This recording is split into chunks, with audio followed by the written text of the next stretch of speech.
If you click on this video, you may be looking for a way to step into your purpose or looking for a way to make life feel more meaningful.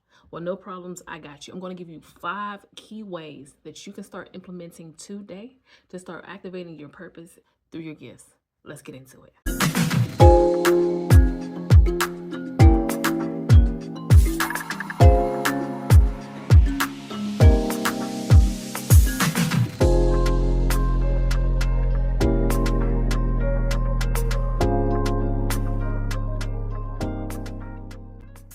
Welcome back to the channel. My name is 𝗧ransforming Lives. I am a certified life coach and gift strategist, helping stay-at-home moms to discover their purpose and gifts and build the confidence to serve where they have been gifted to lead. Now, if that's you, I'm super excited to get into this topic today because this is a question that so many are often searching and looking for answers to. But if you're anything like me, I want a full answer, not a quick answer. And so I'm going to give you 5 key things that you should start implementing today, right? Take this into consideration. If you really want to step into your purpose, let's get into it. Now, before we find, let's define, okay? Before we find, let's define what purpose even is. Oftentimes we are trying to find it, fix it, or figure it out, and we're doing it all wrong, okay? Number 1, purpose is defined as something that is created or caused to exist.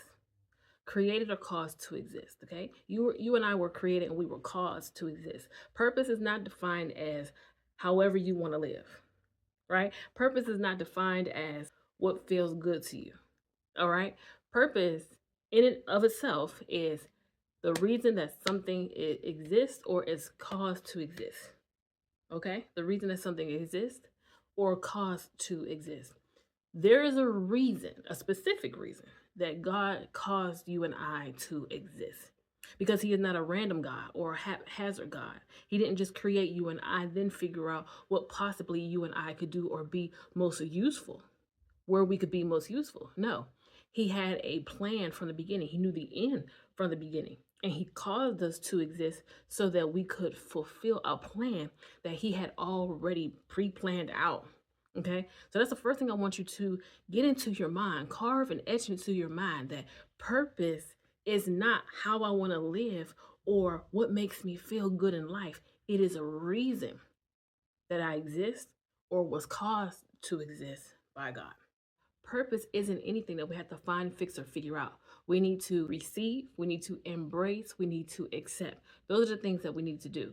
Now, when it comes to purpose, the thing I want to ask you or put on your mind is your purpose God's purpose, right? I don't want to assume that that is what you believe or that is the position that you take in life. Oftentimes, many people are living their purpose and it can be a completely separate idea from God's. So the first thing that I want to ensure is that your purpose is aligned with God's purpose, because purpose is God's idea. It is not something that we've been given free will to create, recreate, or live out according to our own ideas. That is what people do. That is what many people do. But that is not what we've been given the freedom to do. We do not have the right to change God's idea, okay? We are a part of his grand design. We didn't have the stress. He didn't give us the stress of having to figure things out. Although we put that stress and that burden on ourselves because we do not seek the one that caused us to exist enough. We do not go back to the one that made us a part of his idea. We've taken purpose and made it our idea. And we have welcomed, right, the burden and the stress of trying to figure out what it's supposed to be, what it's supposed to look like and feel like, what is the result supposed to be? No, we need to take a step back and give it all back to God and let him lead us and guide us in what he created and allowed us to be a part of. This is going to take a mindset shift. It's also going to take being willing to relinquish some control, because being led is a humble experience.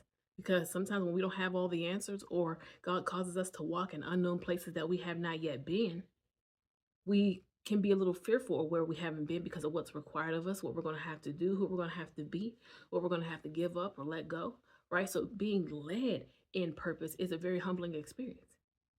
However, I'd rather be led in something that was already figured out and put in position for me than having the burden of having to figure it all out. No, that was done for us already. So number two, purpose isn't something I have to find. It's not something I have to find, fix, or figure out. It is something that I have to be led in, relinquish control, and be okay with not having all the answers. Be okay with failing and falling short. Being okay with being exposed where I don't have it all together. Because it may not feel good, but it's for our good. Remember that. It may not feel good, but it's for our good. Because there is something that God knows that is within us, that he placed in us, that he's trying to get us back to understanding. He's trying to restore us back to the truth of who we are. Because life got to us and altered some of our thinking and belief systems, and we started living life beneath the standard in which God caused us to live or wanted us to live. And so he's trying to restore us back to him and restore us back to truth. And that's a part of purpose, being led back to him through doing the things that he has put in us to do. Number three, finding your purpose is often tied to looking for something that is more meaningful than what I have going on. Oftentimes people want to know, what else am I meant to do? I don't exist just to pay bills. I don't exist just to be a mother, a friend, and all the other roles we play in life. What is that connection to that specific thing that causes life to really feel more meaningful? Now, as a mother, I'm not saying that you being a mother isn't meaningful to you. But even in motherhood, if you feel like something is missing, then there's something missing, because even though God created you with motherhood in mind, he had much more in mind for you as a mother. Motherhood wasn't God's only idea for you. And we've got to accept that. Wanting more has nothing to do with not wanting to be a mother, not wanting to be, with our kids all the time. It has everything to acknowledging that God put more in me.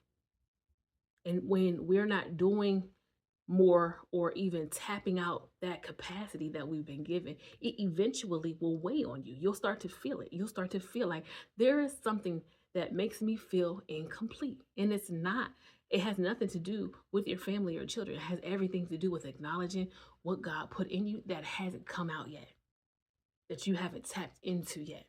And that's literally it.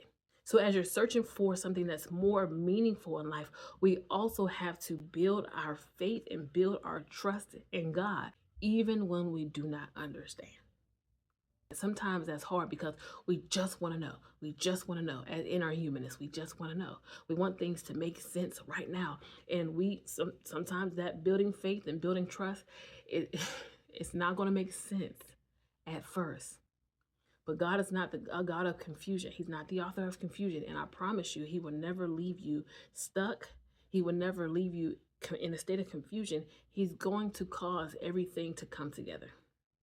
He's going to cause everything to work together. You've just got to learn how to unlearn some behaviors, because there's other things that's also being cultivated in us, right? Like patience. We've got to embrace the whole process of what God is building up, as well as what he's tearing down, as he is positioning us for his purpose and cultivating us in it, right? So building our trust and building our faith in God's plan, even when we don't understand, is going to be very crucial, because there's going to be a lot that we don't understand, or sometimes feel like we don't even agree with what God is asking us to do. In our humanness, some things are just not going to make sense, but you have to trust God, because this is his idea. And we're just a part of it. Number 4, most people want a meaningful life rather than having to create it. Now, what do I mean by that? God already created the path that he's going to take you down to get you to what he has for you. However, we have to participate in God's master plan, right? Most people want what's meaningful, but they don't want to do the work or use what God put in them to bring the life that they're looking for or want to have into their time and space. I can't even say that it would be nice to just want the life and then have the life, because then that would belittle who we really are, right? That would really, really belittle the power that God put in us to create. Us just being able to think it and us just being able to have it without doing the work sounds like it would be better, but it would really diminish who God said that we are based upon who he is. If God said that you have the power to be fruitful, multiply, replenish the earth, subdue in hard times, and then have dominion, None of that can take place if I just want a meaningful life or a better life and then I'm able to have it. It's not actually a good thing not being able to utilize the power that God put in you. God wants you to understand what he put in you to do and create and have dominion over, or bring whatever it is into your time and space, or create whatever it is that you want to have based upon what he knows is in you. We've got to get to a place where we are learning to embrace, learning to love, learning to honor what God put in you. Every single day, we need to be trying to live out our fullest potential, learning what that is, tapping out in that capacity. Doing this is really going to help you to bring peace to the areas of your life that feel incomplete.